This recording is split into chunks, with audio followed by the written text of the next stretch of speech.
رسول اللہ صلی اللہ علیہ وسلم فرماتے ہیں دعا ہو مخ العبادہ، دعا عبادت کا مغز ہے. دوسری روایت میں فرمایا دعا ہو العبادہ، دعا عبادت ہے. تو جب دعا عبادت ہے تو عبادت میں ہم رسول اللہ صلی اللہ علیہ وسلم کے تابع ہیں، انہوں نے جو بتایا وہ کرنا ہے. تو کیا رسول اللہ صلی اللہ علیہ وسلم نے یہ کیا کہ ہر نماز کے بعد بیٹھ کر دعائیں کی؟ تو ہاں دعائیں کی. رسول اللہ ہر نماز کی بات کرتے. عمر ابن خطاب کے دور میں یہ ہوا کہ رسول اللہ ایک شخص اٹھ کر جانے لگا نماز کا، آپ نے روکا ہے میرے بھائی دعا کر، تو دعائیں کرتے. لیکن یہ اگر سوال یہ ہے کیا اجتماع میں کرنا ثابت ہے، تو یہ ثابت نہیں ہے. رسول اللہ انفرادی دعا کرتے، ہر نماز کے بعد ذکر و اذکار کرتے.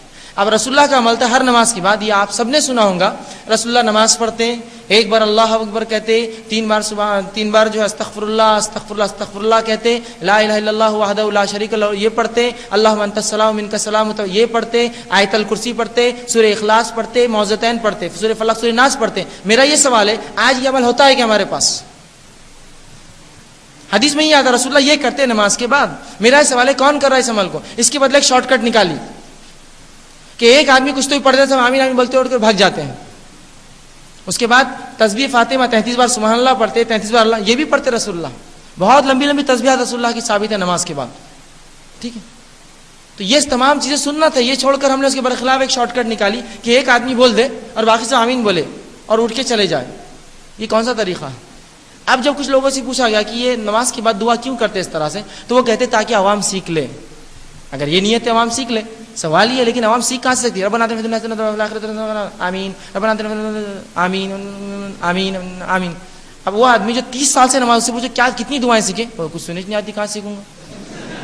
سکھانے کے لیے بٹھانا پڑتا ہے. آئیے بیٹھیے. فرض نماز کے بعد اجتماعی دعا کیوں نہیں کرنی چاہیے؟ آمین تو ہم سورہ فاتحہ میں بھی کہتے ہیں، تو باہر نکل کے کیوں نہیں کرنی چاہیے؟ جیسے نماز میں بھی تو ہم درود پڑھتے ہیں، اسلام بھیجتے ہیں، تو نماز کے علاوہ بھی کیوں نہیں کرنی چاہیے؟ اس لیے نہیں کرنی چاہیے چونکہ جنازے کی اذان نہیں ہوتی. کیوں نہیں ہوتی اذان جنازے کی؟ ثابت نہیں ہے. اب کوئی نہیں کہے گا کہ یہ منع کہاں ہے، منع کدھر بھی نہیں ہے.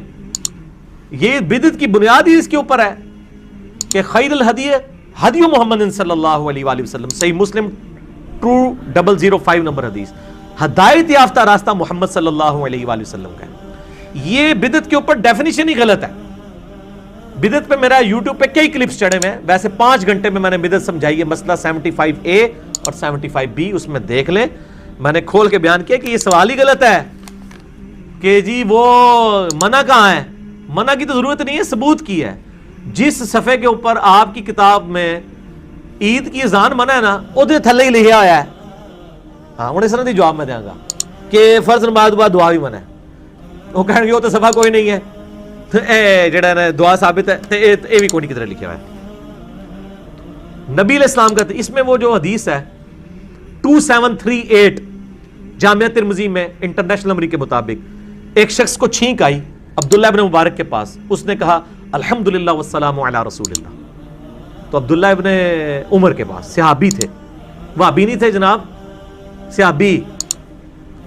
عبداللہ بن عمر نے کہا کہ میں بھی کہتا ہوں الحمدللہ والسلام علی رسول اللہ، لیکن چھینک کے اوپر نبی علیہ السلام نے ہمیں صرف یہی تعلیم فرمایا الحمدللہ یا الحمدللہ علی کل حال، تم وہی کہو. اس نے نہیں آگے سے کہا جی تسی درود من کرو. درود شریف پہ منع کب ہے؟ اللہ نے حکم دیا ہے جب چاہو مرضی پڑھ لو. کوئی اس نے آگے سے آرگومنٹ نہیں کیے.